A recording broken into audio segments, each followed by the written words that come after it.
The summons and petition, if it's served appropriately, which means it was given to you by a third party, not your spouse, and the third party needs to be over age 18, says that, number one, you have to provide an answer, meaning a written answer. I agree with this, I don't agree with this.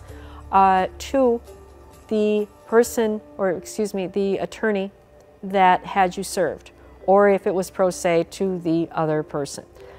And you have to do that within 30 days. Otherwise, you can be held in default. And the person can then obtain whatever they've asked for in the petition.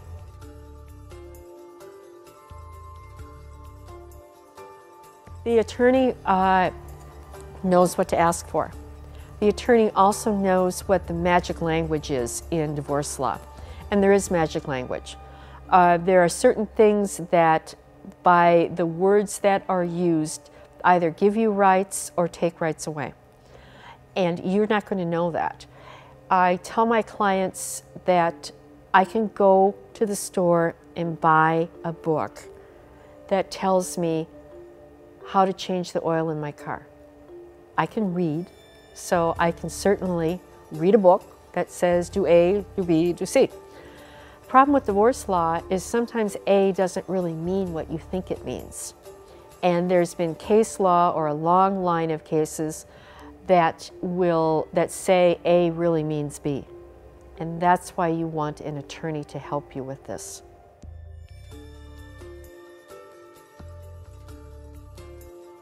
And I often tell my clients that the first thing they teach us in law school is to say, it depends. And everything is real fact determinative. And in this case, again, it's fact determinative. You say, what happens to my children? Well, are they living with you? Has your husband moved out? Is your husband still in the home? Does your husband want you to leave and keep the children? If you're unable to agree on where the children live and who stays with them or who doesn't stay with them, you can ask the court to make a decision on a short-term basis. It's called a temporary motion, and it gives you what's called temporary relief. All that is a short-term order that is in effect until your actual divorce goes through.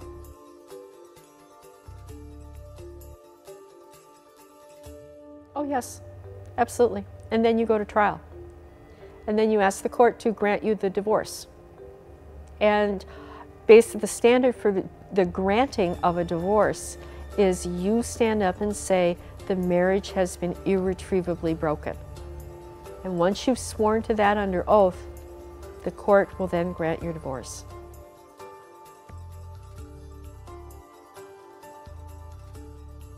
As the number of divorces increase, the counties are requiring people now to attend mediation.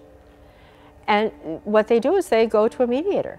And again, they try, hopefully that mediator will help them to try and resolve their differences. If not, then they go to trial. In addition to mediation, a number of counties are now instituting what is called early neutral evaluation.